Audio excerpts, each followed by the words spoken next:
Bonjour, bonjour, bienvenue sur Les Deux Rives. On va vous offrir un autre point de vue, un autre son de cloche. Vous avez l'habitude, évidemment, hein, c'est pour ça que vous venez chercher des informations sur le site www.lesdeuxrives.info. Et aujourd'hui, on va parler de Cuba. Cuba, je rappelle, un pays assiégé, un pays dont on vient de commémorer les 60 ans du blocus infâme et criminel contre l'île, et pourtant un pays qui tient encore d'exemple dans beaucoup de choses, et notamment sur la santé, car nous avons tous en mémoire durant la pandémie du Covid-19, durant la première vague, le premier confinement, ces médecins cubains arrivant en Italie pour soigner les malades du Covid. Donc, le débarquement des communistes cubains, en fait, s'est traduit par une armée de médecins qui sont allés soigner les gens. Et donc, évidemment, ça rentre dans l'internationalisme cubain, internationaliste qui a été un des fers de lance dès la prise de pouvoir, dès la révolution cubaine, donc en 1959, alors qui se manifeste aussi par l'envoi d'entraîneurs sportifs, d'enseignants, d'ingénieurs, par aussi une coopération militaire avec certains pays, voire une participation directe à un conflit. On a encore en mémoire l'Angola, non, où Cuba avait, par son action militaire, participé à la chute du régime d'apartheid d'Afrique du Sud. Et puis, bien évidemment, les médecins. Les médecins, c'est quand même 400 000 médecins dans 164 pays depuis 1963, la première mission en Algérie. Mais je ne vais pas m'étendre. Nous sommes avec la journaliste Maëlys Kider qui vient de publier un livre sur le sujet, donc qui s'appelle Médecins cubains, les armées de la paix. Hein, regardez, hop, hop, ça s'affiche à l'écran. Voilà, Médecins cubains, les armées de la paix. C'est édité chez LGM. Ça coûte 9 balles. C'est pas cher. Vous apprenez beaucoup de choses. C'est un très bon investissement. Maëlys, bonjour. Bienvenue sur notre Bonjour. rive. Bonjour. Alors, Maëlys, première question. Pourquoi t'être intéressée à Cuba, aux médecins cubains? D'où parles-tu? Hein, c'est important de nous dire quelle est ta position, puisque évidemment ça influe sur ton écriture et ton discours. Et pourquoi nous offrir cet autre son de cloche sur Cuba et sur ses médecins? Alors, je suis allée à Cuba une première fois en 2018. J'y suis allée parce que j'ai un intérêt pour l'Amérique latine, donc j'ai voulu découvrir ce pays dont je connaissais l'histoire, mais seulement à travers des lectures. Donc, je suis arrivée là-bas et j'ai fait énormément de rencontres, dont des médecins, mais aussi des chercheurs, des professeurs, des restaurateurs, des tatoueurs, des artistes, vraiment de tout. Et j'ai trouvé ce pays assez fascinant parce que j'ai très vite remarqué que les Cubains étaient très politisés, étaient très conscients de leur histoire, et puis la révolution prend tellement de place dans ce pays que les gens forcément la pensent, et puis la critiquent positivement ou négativement, mais en tout cas en parlent. Oui, Donc c'est un pays je te oui. coupe, comme là on fait plus un dialogue, donc j'interviens, on est dans une autre forme, on va dire, de journaliste. Je me permets de te couper. Mais ça, c'est important ce que tu as dit, parce que quand on arrive à Cuba avec toute une construction influencée par les médias, des stéréotypes, on a l'impression que les gens n'osent pas parler.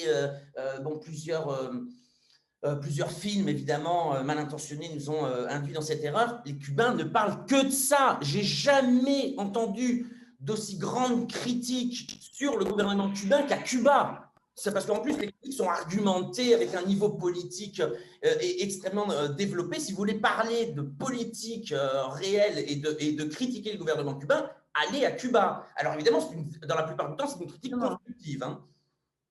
Exactement, c'est-à-dire qu'on a vraiment cette image ici de gens qui crèvent de faim, qui ne parlent pas, qui ont peur, qui sont prostrés. Et en fait, quand on arrive à Cuba, dans tous les milieux sociaux, à tous âges, c'est-à-dire des jeunes, des plus vieux, on trouve vraiment un éventail d'opinions qui est très très large et qui parfois est en la défaveur du gouvernement. Il y a des jeunes qui critiquent énormément le gouvernement, il y en a d'autres qui sont plutôt pro, il y en a d'autres qui embrassent les idées de la révolution mais qui ont envie de les actualiser. Il y a vraiment de tout, mais les Cubains sont extrêmement cultivés, connaissent très bien leur histoire et ils en parlent sans problème à des inconnus comme moi qui suis arrivée d'un autre pays. En plus, je suis journaliste, donc c'est vrai qu'ils auraient pu se renfermer. Or, tout le monde m'a parlé dès la première fois et ça m'a étonnée. Donc, j'y suis retournée en 2019 parce que c'est vraiment un pays qui m'a marquée. Hein. Et, euh, euh, et puis en 2019, là, j'ai rencontré des médecins qui m'ont parlé de leur mission au Venezuela notamment. Là, j'ai été très interpellée parce que je savais qu'il y avait une culture de l'internationalisme, mais là, je l'avais de façon incarnée. C'est-à-dire que j'avais des médecins qui me racontaient concrètement qu'ils étaient partis au Venezuela, qu'ils avaient acheté l'appartement où on était grâce à leur mission, qu'ils avaient payé des frais d'études. Bon, les facs sont gratuites, mais des frais indirects à leurs enfants. Et donc, ils m'ont expliqué un petit peu les raisons qui les avaient poussés à partir en mission. Et 2020, les médecins cubains arrivent en Italie au début du Covid, donc on vient d'être confinés, et puis une cinquantaine de médecins arrivent à l'aéroport de Milan. Et là, je me suis dit, bon, il va falloir regarder ça de plus près, parce qu'un pays aussi riche que l'Italie qui appelle des médecins d'une île sous embargo depuis 60 ans, c'est quand même assez cocasse. Et puis la France a suivi. Le gouvernement a autorisé les médecins cubains à venir dans les territoires d'outre-mer, donc Martinique, Guyane et puis Guadeloupe. Et les médecins cubains sont allés là-bas aussi. Notamment parce qu'il manque de spécialistes là-bas. Et donc, je me suis dit, bon, il y a vraiment une réflexion à mener sur nos systèmes de santé à travers ces interventions cubaines. Oui, et bien justement, c'est la question qui suit. Très bonne transition. Hein. On n'a même pas préparé l'interview. Hein. Attention, là, on est sur la même longueur d'onde. Justement, avant de parler de l'internationalisme cubain, allons à Cuba. Et est-ce que tu peux nous expliquer sur quoi repose le système de santé cubain? En quoi se différencie-t-il de nos systèmes de santé à nous en Occident? Et est-ce que tu peux revenir sur la genèse du système de santé cubain? Bien sûr. Donc, en 1959, la révolution arrive au pouvoir. Et puis, tout est à faire. Et il y a énormément, des milliers de médecins cubains qui fuient vers les États-Unis parce que leur exercice de la médecine était basé sur un système libéral, donc de médecine privée, payante. La révolution arrive et dit nous allons mettre un terme à ça, puisque Ernesto Guevara, donc, qui était médecin, parle avec Fidel Castro, et puis en ressort l'idée que cette révolution doit être sociale, qu'elle doit apporter une amélioration des conditions sanitaires pour les Cubains. Et donc la révolution va vraiment mettre en place un système de santé et un système d'alphabétisation en même temps. Et donc ce système de santé, il va reposer sur plusieurs piliers. Le premier pilier, c'est la gratuité, c'est-à-dire que les soins doivent être universels. Personne ne doit devoir payer ni une consultation chez un médecin de famille, ni une opération lourde. Donc, tout est gratuit. La notion de facture même n'existe pas chez un médecin à Cuba. Deuxièmement, c'est un système qui est basé sur la prévention. Donc, ça peut paraître évident, oui, on doit prévenir les maladies, mais en fait, ça ne l'est pas du tout. Je reviendrai un petit peu sur ça après. À Cuba, on essaie de prévenir les maladies et donc de faire en sorte que les gens ne tombent pas malades pour plusieurs raisons, dont une raison qui repose sur les richesses de Cuba, c'est-à-dire qu'ils n'ont pas tous les médicaments qu'on a en abondance, les machines et puis les moyens de financer des soins comme on le fait en Occident, ce qui ici on se dit parfois qu'on est un peu noyé dans des tonnes de médicaments qui sont pas toujours nécessaires. Là-bas, ils essayent de soigner avec le strict minimum. Donc, ils essayent de faire en sorte que les gens n'attrapent pas de maladies liées par exemple au diabète, que les femmes enceintes, ça c'est très important, que les femmes enceintes aient un suivi complet. Quand une femme est enceinte à Cuba, il y a un psy qui la suit, il y a un dentiste, il y a parfois un kiné, il y a aussi un médecin de famille, évidemment, un généraliste. Elle est vraiment très suivie, elle a des visites à domicile très fréquemment. Et une fois que le bébé naît, alors là, ça va être la vaccination avec des vaccins cubains, en grande partie. Ça va être le suivi, donc les 6 premiers mois environ, ou la première année, de façon très fréquente du nouveau-né. Voilà, on fait vraiment en sorte que les problèmes ne puissent pas se développer et que donc on n'ait pas à traiter des pathologies qui auraient pu être évitées.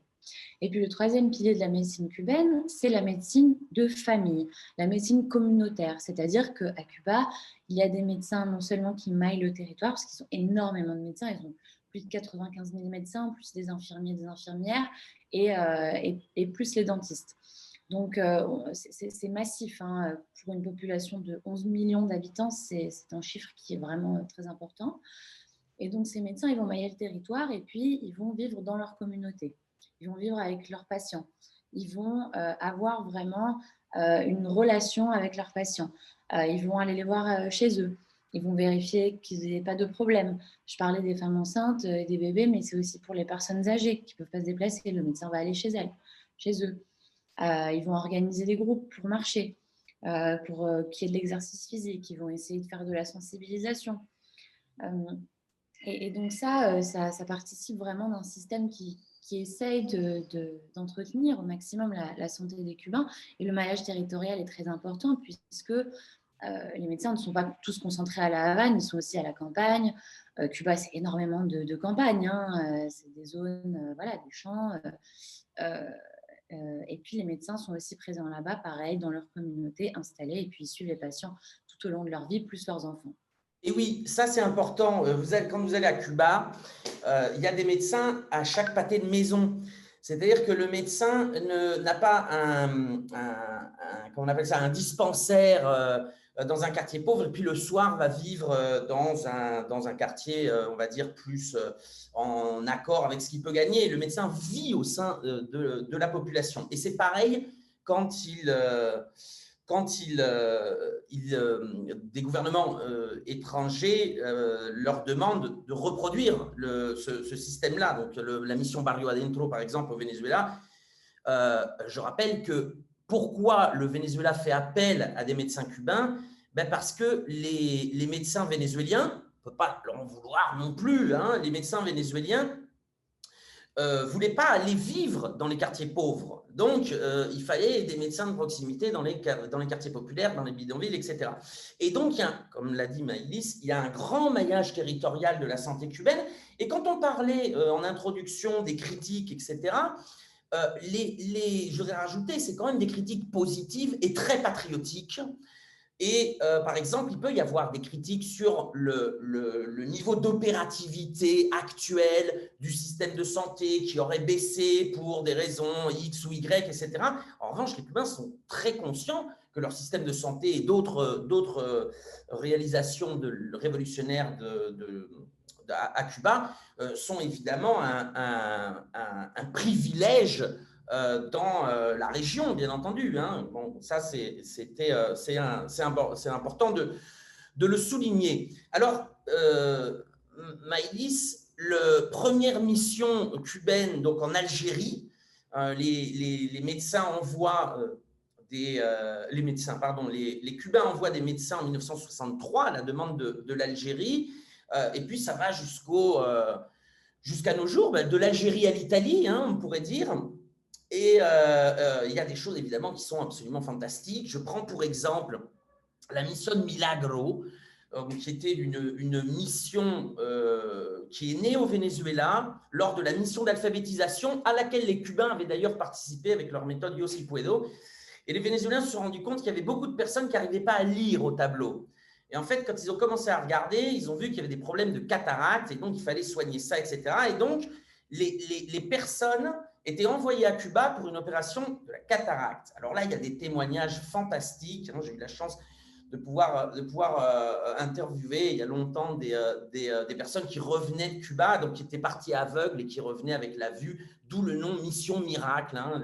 Cuba avait redonné la vue à des milliers de personnes. Et le 24 août 2005, lors d'un Allo Presidente mémorable qui avait duré 8 heures, Fidel et Chavez signent le pacte de Sandino, le compromiso de Sandino, qui est l'internationalisation de la mission Milagro. Le Venezuela s'engage à recevoir toutes les personnes qui souffrent de la cataracte dans ses installations diplomatiques et leur payer le voyage à Cuba. Et Cuba s'engage à les signer. Et là, ça a été des dizaines de milliers de pauvres d'Amérique latine, d'Afrique et d'ailleurs qui sont venus retrouver la vue à La Havane. Et alors, on va dire, petit symbole, mais pas des moindres, puisque en 2007, Mario Terán, alors Mario Terán, ça ne vous dira rien, mais Mario Terán, c'est le sergent bolivien qui, à moitié bourré, parce qu'il n'avait pas le courage de le faire normalement, a assassiné le Che Guevara en Bolivie en 1967. Mario Terán, devenant vieux, a perdu la vue pour des raisons de cataracte et il a été envoyé à Cuba. Il s'est fait soigner à Cuba et a retrouvé la vue grâce à l'internationalisme de la révolution cubaine, à un retour de bâton dans l'histoire et aussi une espèce de morale qui s'en dégage, puisque pour le Venezuela et pour Cuba, pas de revanche, bien évidemment, juste des gestes d'humanité, ce qui évidemment en fait une vue géopolitique bien différente avec celle de l'Empire états-unien qu'on voit s'acharner sur Julian Assange. Oui, j'ai décidé de sortir Julian Assange au moins une fois dans toutes mes vidéos. Solidarité avec Julian Assange. Donc, nous revenons au sujet proprement dit, mais sur cet internationalisme. Est-ce que tu peux revenir sur l'origine des missions internationalistes, en tout cas dans la médecine, pour rester concentré, dans la médecine, et pourquoi tu as appelé ça les armées de la paix?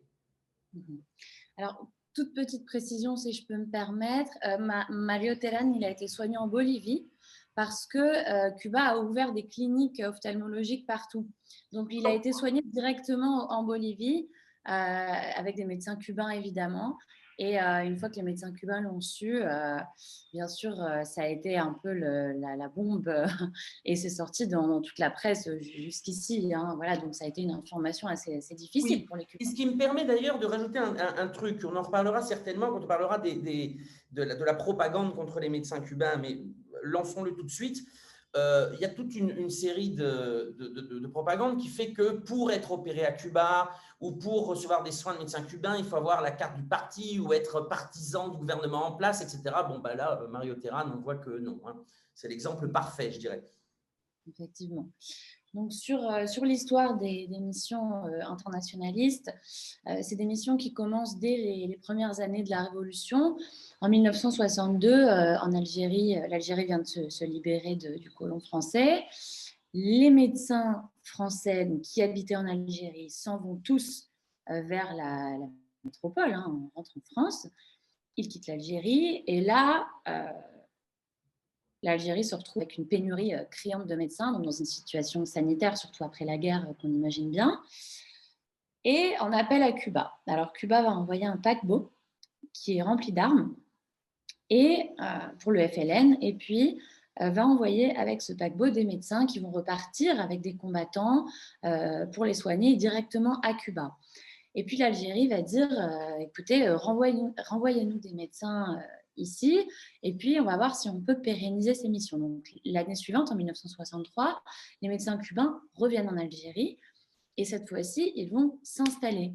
Donc l'Algérie signe vraiment des contrats, ouvre des cliniques, ouvre des centres de santé avec uniquement, ou presque uniquement, des Cubains, des Cubaines qui vont soigner.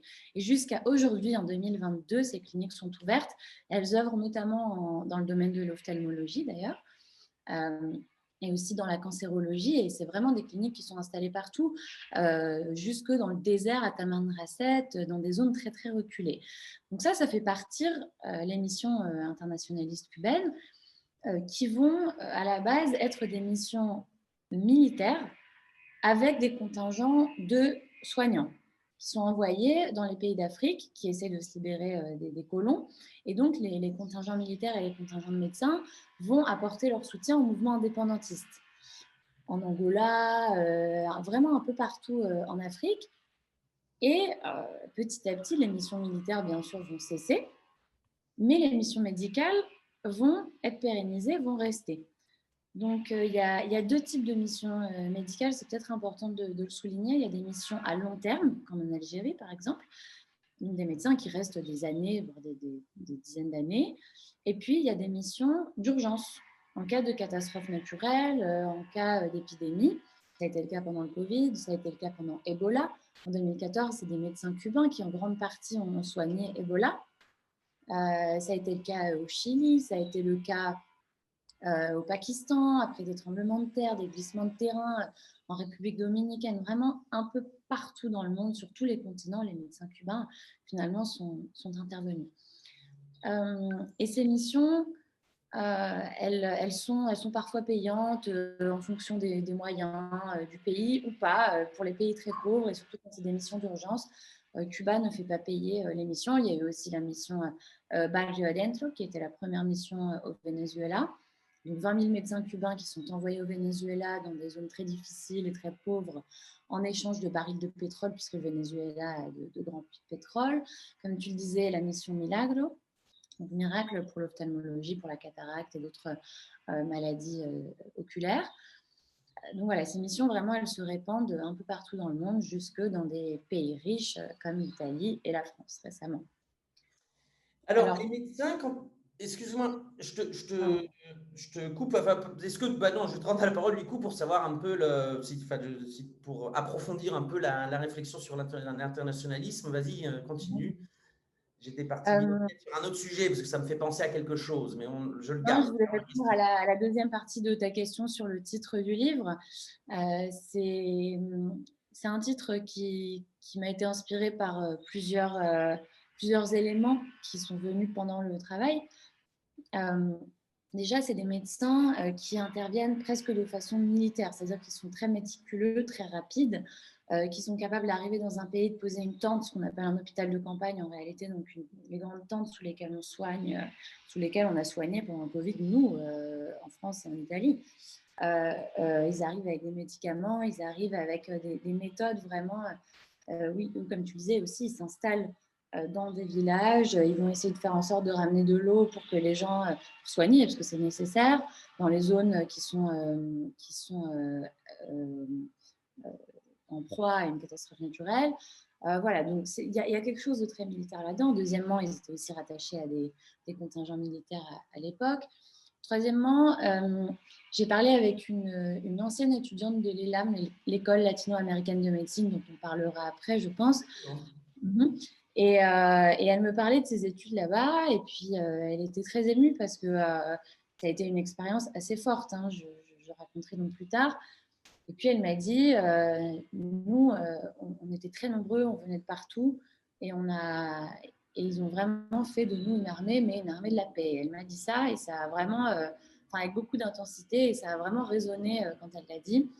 Et donc, j'ai choisi ce titre, les armées de la paix, parce que c'est quand même des personnes qui sont en très grand nombre, qui interviennent à peu près partout, et puis qui ont un travail qui est quelque chose de militaire. Et d'ailleurs, en cas de catastrophe naturelle, dans d'autres pays, c'est l'armée qui intervient. Aux États-Unis, par exemple, c'est l'armée qui est intervenue pendant Katrina. Et d'ailleurs, ça me permet d'aborder ce point aussi, cette proposition de mission dont je n'ai pas parlé tout à l'heure. En 2005, donc Katrina, l'ouragan, déferle aux États-Unis. La Nouvelle-Orléans est ravagée, inondée, les maisons sont recouvertes, les gens n'ont plus d'eau, plus à manger. Ils sont agglutinés devant des centres, des gymnases.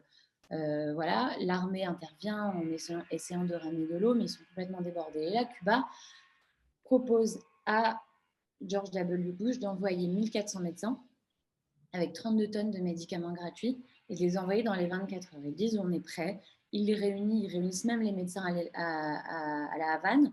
Ils leur disent voilà, vous allez devoir partir possiblement aux États-Unis. Tout le monde est prêt à partir, vraiment, voilà. Il y a les formations qui sont les leurs, c'est-à-dire les cours de langue, l'épidémiologie, l'étude de la situation dans le pays où ils doivent être amenés à intervenir.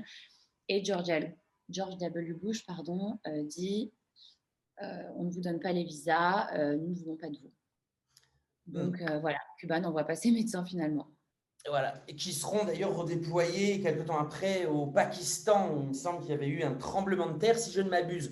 Si vous avez écouté attentivement Maïlis, par 2 fois, elle a mentionné que les Cubains arrivent avec des médicaments. Et oui, parce que Cuba a une industrie pharmaceutique très développée et une recherche de pointe, malgré le blocus et malgré aussi des difficultés de référencement dans les revues spécialisées.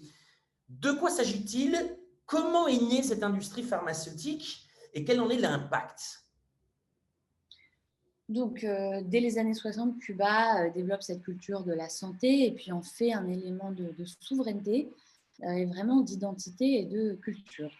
Et puis, dans les années 80, une fois que certaines épidémies ont été éradiquées grâce à des vaccins, grâce à des traitements qui ont été développés à Cuba, Fidel Castro lance un programme gigantesque, qui est vraiment d'ampleur, qui s'appelle le Frente Biológico, ça veut dire le front biologique, en disant nous allons créer une grande industrie pharmaceutique nationale, donc publique, qui aujourd'hui compte 20 000 salariés, ce qui est très, très important aussi, pour développer nos propres traitements, pour vraiment chapeauter toute la recherche cubaine. Donc, l'entreprise qui chapeaute s'appelle BioCuba Pharma et elle gère alors l'Institut Finlay pour les vaccins et puis tous les autres centres de recherche spécialisés.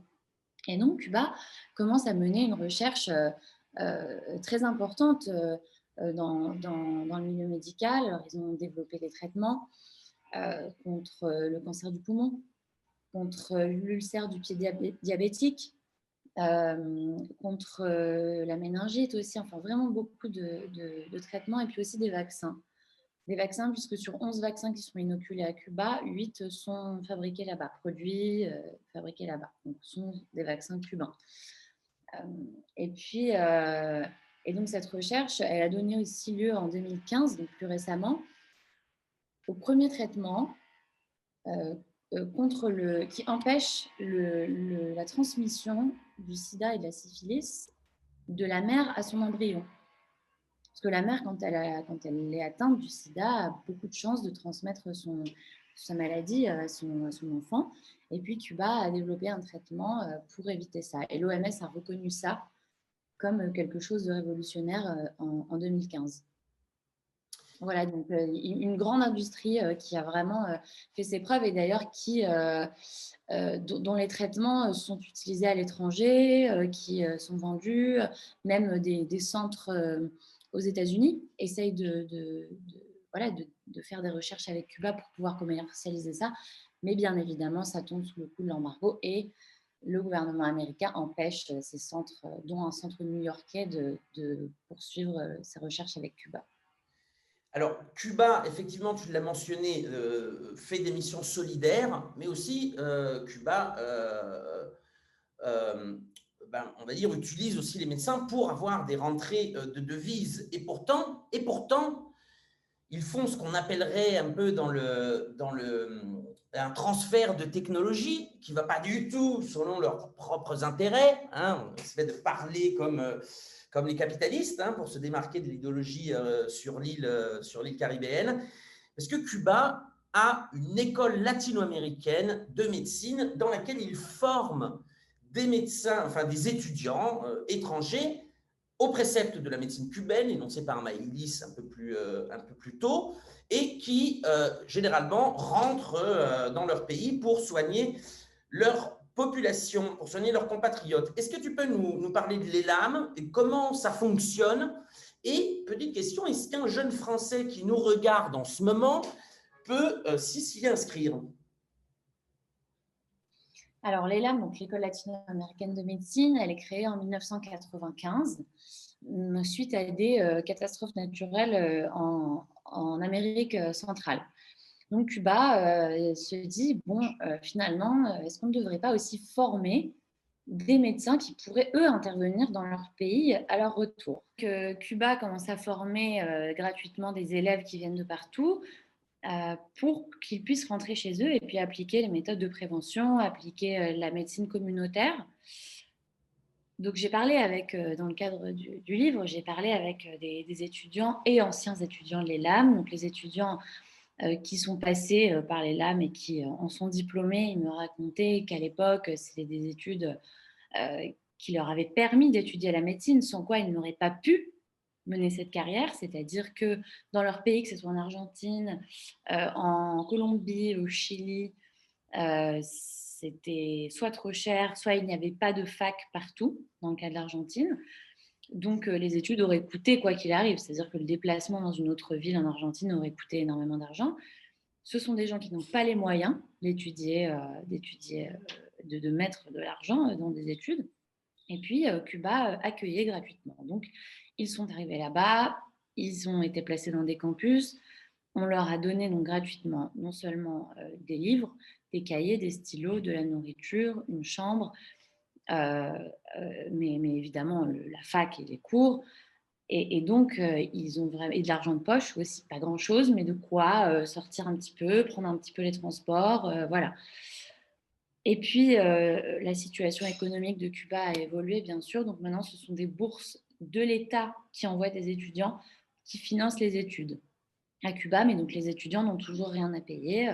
J'ai rencontré notamment un étudiant qui est congolais, qui étudie en ce moment à Cuba à l'ELAM, et lui me disait quelque chose de très intéressant. Il me disait, moi j'étudie ici pour appliquer les méthodes cubaines qui me parlent beaucoup, la prévention, on en a besoin au Congo, la gratuité, on en a besoin au Congo. Mais le problème, c'est que quand je vais rentrer chez moi, je sais qu'on ne me laissera pas forcément appliquer ces méthodes parce que dans mon pays, il me disait, dans son pays au Congo, plus il y a de malades et plus l'hôpital gagne d'argent. Et c'est comme ça que nos systèmes tiennent en place. Et oui. Et voilà. Et là, je me suis dit, bon, il vient de résumer beaucoup de choses en très peu de mots. Et donc, c'est La très médecine important. préventive, c'est pas fait pour gagner de l'argent, c'est fait pour que les gens ne tombent pas malades. Et évidemment, c'est le nord un peu du système cubain. Alors, une petite précision tout de même, lorsqu'un étudiant va à Cuba pour étudier, on ne lui demande pas sa carte du Parti communiste. C'est ouvert à tout le monde, bien évidemment. Et alors là, l'étudiant a de la chance aussi, mais moi, j'ai pu voir comment les étudiants qui revenaient avaient aussi de la peine à se faire accepter par les collèges de médecins dans leur pays, parce qu'évidemment, ils représentaient une médecine différente, loin des cliniques privées, de vouloir justement faire de la médecine préventive et généralement les médecins donc qui font partie de l'élite bourgeoise des pays qui finalement abandonnent leur population à leurs problèmes de santé disent oui mais ils n'apprennent pas la médecine dans cette faculté à l'école latino-américaine de médecine, on leur apprend l'idéologie, ce sont des communistes, etc., etc. Et donc, ça va me permettre de faire une petite transition aussi sur la question suivante. Et je vais commencer par une anecdote personnelle qui m'est arrivée il y a 15 ans. Et oui, les enfants, le temps passe. Puisque au Venezuela, j'avais eu un problème qui nécessitait une opération chirurgicale, alors légère, hein, j'étais pas mourant, mais il fallait donc qu'on fasse cette opération. Et je suis allé donc dans une clinique où tous les médecins étaient cubains, une clinique de Barrio Adentro 2, donc la deuxième partie de la mission Barrio Adentro. Donc l'opération s'est très bien passée, il n'y a eu aucun problème. Je suis resté 5 jours à la clinique publique. Et évidemment, je n'ai rien payé. J'ai même très bien mangé. Ils mettaient de la sauce piquante, je me rappelle, dans, le, dans, les, dans la nourriture. Et en sortant, j'avais eu l'ordre castro-communiste de rester alité, ou en tout cas de ne pas faire d'efforts pendant 3 semaines. Donc, je sors pour rentrer chez moi, pour prendre un taxi. Et il se trouve que j'achète le journal. À l'époque, on n'avait pas encore tous Internet et on ne lisait pas les nouvelles sur les réseaux sociaux. J'achète le journal et en page centrale, l'opposition avait payé une publicité dans laquelle il disait que la médecine cubaine était une farce, que tous les médecins n'étaient que des agents du G2, donc des services d'espionnage cubains, qui n'étaient pas formés pour pratiquer la médecine, etc., etc. Et donc, moi, je lis ça en sortant d'une clinique où j'avais été opéré par des médecins cubains. Donc là, le décalage entre la propagande et la réalité, ça a fait évidemment choc. Mais donc, du coup, on écoute tout le temps la même rengaine. Les médecins cubains ne sont pas des médecins, ce sont des agents de propagande communiste, quand ce ne sont pas des agents de renseignement, ou alors un autre élément de propagande, ce sont en fait des esclaves envoyés par Cuba qui les exploitent pour pouvoir se faire de l'argent sur leur dos. Qu'est-ce que tu réponds à ces accusations qui pullulent dans la presse internationale? Alors, ce qu'on peut répondre, c'est en fait, on peut répondre à ces accusations par de l'analyse et du décryptage non seulement des mots, mais aussi de qui les emploie. C'est-à-dire qu'on ne le fait pas assez sur ce sujet et sur Cuba, et notamment sur ce terme esclave moderne. Déjà, demandons-nous ce qu'est un esclave. Un esclave, c'est quelqu'un qui travaille de force, qui n'est pas rémunéré pour son travail. C'est quelqu'un qui se voit privé de nourriture, ou en tout cas rationné, qui se voit vraiment maltraité. Enfin, en tout cas, moi, c'est ce que j'ai trouvé en cherchant le terme esclave. En l'occurrence, on a des gens qui sont quand même qui partent en mission volontairement. Je tiens à appuyer sur ça. Les médecins cubains partent en mission volontairement. Personne ne les y oblige et ce sont eux qui le disent. Ensuite, ils sont rémunérés pour leur mission. Ils touchent une part et puis l'État cubain touche une autre part. Parfois la majorité, oui, mais ils sont rémunérés. Ensuite, ce sont des gens qui ont bénéficié d'une éducation gratuite d'extrêmement bonne qualité, d'où le fait qu'ils soient d'aussi bons médecins et qu'ils soient appelés dans le monde entier quand même pour leur savoir-faire et puis pour leurs compétences. C'est-à-dire qu'ils ont été formés à Cuba. Voilà, donc le terme esclave est un peu bancal. Deuxièmement, si on regarde qui a diffusé ce terme, on se rend compte assez facilement dans des documents du département d'État des États-Unis, donc du gouvernement américain, que celui-ci emploie le terme esclave moderne. Et donc, ce sont les États-Unis, donc l'ennemi de Cuba, le pays qui les a placés sous embargo, qui affame la population cubaine, qui parle d'esclavage moderne. Je tiens à faire une petite parenthèse. Les États-Unis prétendent vouloir le bien-être des médecins cubains dans des documents officiels qui se trouvent très très facilement, hein, je tiens à préciser aussi sur Internet. Les documents officiels américains disent pour renverser le régime des Castro, il faut affamer la population cubaine. Ça, c'est dit noir sur blanc. C'est dit noir sur blanc. Et ensuite, les États-Unis viennent et qu'ils veulent la démocratie, le bien-être des Cubains. Il y a quelque chose qui ne tient pas debout et qui est très, très, très contradictoire. Donc, le département d'État américain dit esclave moderne et la presse reprend esclave moderne, et que ce soit Le Point, l'Express, énormément de médias, mais pas seulement en France. Ensuite, ce qui est très intéressant quand on regarde les articles de presse en France qui utilisent ce mot et qui titrent avec le terme, l'expression esclave moderne, c'est que ce sont dans tous les cas des articles qui ne sont pas enquêtés, qui n'ont aucune donnée de terrain, écrits, donc ce sont des papiers écrits par des journalistes qui ne sont pas allés à Cuba, voire jamais, qui n'ont jamais mis les pieds à Cuba, et donc qui font des reprises de dépêches AFP, ou bien qui ne connaissent tout simplement pas l'île et qui ne connaissent pas les médecins, qui n'ont pas parlé avec eux, qui n'ont pas parlé avec le gouvernement, qui n'ont demandé d'informations à personne, mais qui décrètent que ce sont des esclaves modernes. Parce que c'est Cuba, parce qu'en France, on a un traitement médiatique qui relève de l'ignorance. Désolée, mais dans la plupart des médias, évidemment, pas tous, il y a du très bon travail sur Cuba dans plein de médias, mais il y a énormément de papiers qui voilà, ont toutes ces caractéristiques qui font que c'est assez difficile de prendre ça au sérieux. Et puis quand on connaît un tout petit peu Cuba, ou qu'on s'y est rendu, on se rend bien compte que ce travail n'est pas sérieux. Oui, ignorance, certainement, mauvaise foi et propagande politique aussi s'ajoutent, parce qu'il y a des gens qui connaissent très bien ce qui se passe à Cuba et qui ne le divulguent évidemment pas pour des raisons politiques. Euh, Juste pour revenir aussi sur l'accusation d'espion, non, je me rappelle avoir discuté avec dans des quartiers populaires avec des gens pauvres qui allaient se faire soigner dans les dispensaires cubains, et je leur avais demandé à l'époque qu'est-ce que vous pensez du fait que l'opposition vénézuélienne dise que ces personnes ne sont pas des médecins, mais des espions. Et donc, les réponses étaient à peu près souvent toutes les mêmes.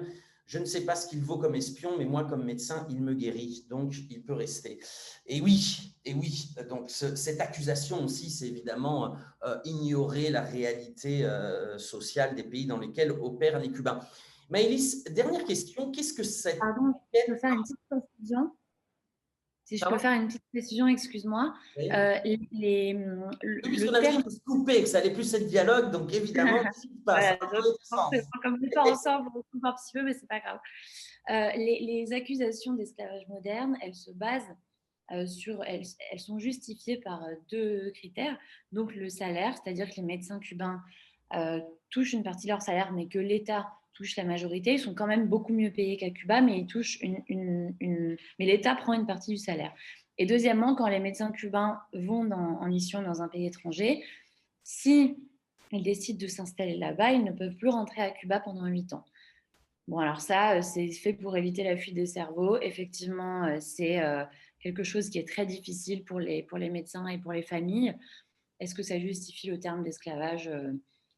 Je vous laisse répondre. Oui, je rajouterai là-dessus, parce que ça aussi, c'est aussi un effet de campagne médiatique, que les médecins cubains fuient une fois dans le pays, soit restent dans le pays en faisant autre chose, soit passent la frontière et vont demandent de l'asile politique dans d'autres pays.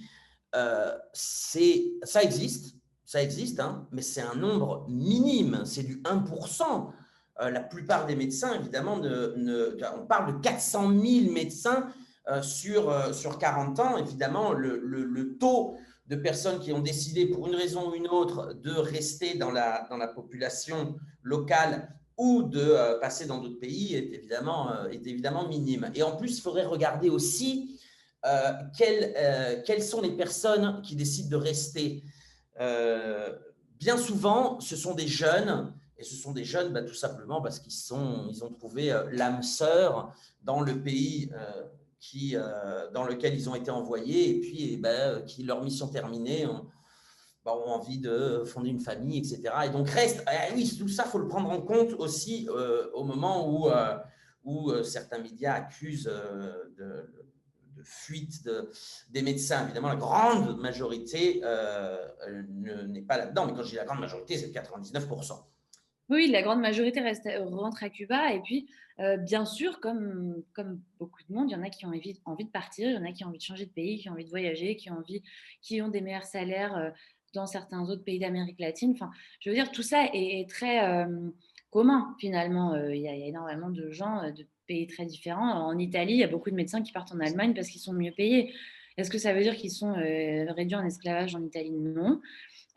Donc voilà, mais évidemment, tout ça est monté en épingle par les États-Unis et puis présenté comme voilà, des esclaves qui restent, qui fuient. Alors évidemment, ça bosse dur, hein, les médecins cubains qui partent à l'étranger. Ils ont, je dirais, presque une double mission. La mission de soigner les gens sur place et la mission de représenter l'excellence du système médical cubain à l'étranger. Donc oui, ça bosse dur. Par contre, ils ont aussi une contrepartie. Ils gagnent beaucoup plus qu'à Cuba, ce qui leur permet de mettre de l'argent de côté, d'investir dans leur île, d'acheter des maisons, ramener les choses pour leur famille, etc. Et les salaires varient de 1 à 10, hein, généralement. Et généralement, dans n'importe quel pays, n'importe quel pays qui se préoccupe un petit peu de l'égalité sociale, quand le salaire varie de 1 à 10, il y a un impôt. Voilà. Donc, peut expliquer pourquoi les charges sociales. exactement, pourquoi l'État cubain fonctionne une partie qui, évidemment, ne met pas en péril, on va dire, ou le salaire du médecin cubain et la possibilité pour lui de pouvoir investir une partie dans l'île révolutionnaire. Voilà. Et puis, j'ai parlé avec une médecin qui est partie au Brésil. Elle a décidé de rester au Brésil pour le coup. Et elle me disait une chose très importante aussi, je pense, c'est qu'elle m'a dit, elle vient de la campagne cubaine, vraiment d'un tout petit village de terre, hein. Et au Brésil, elle m'a dit que quand elle était arrivée, on voyait les inégalités sociales beaucoup plus qu'à Cuba. Elle m'a dit, je suis arrivée dans un pays où, où les inégalités étaient vraiment visibles, alors que chez moi, je ne les voyais pas comme ça. Bien sûr, il y en a dans une certaine mesure, mais je ne les voyais pas comme ça.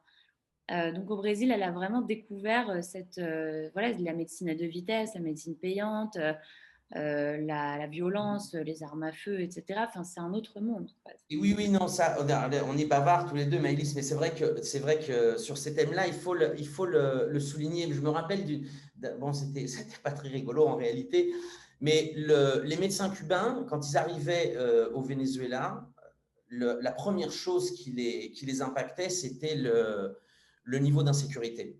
Et le fait qu'à l'époque, on entendait dans les barrios, c'était pas rare d'entendre des tirs d'armes à feu, etc. Non.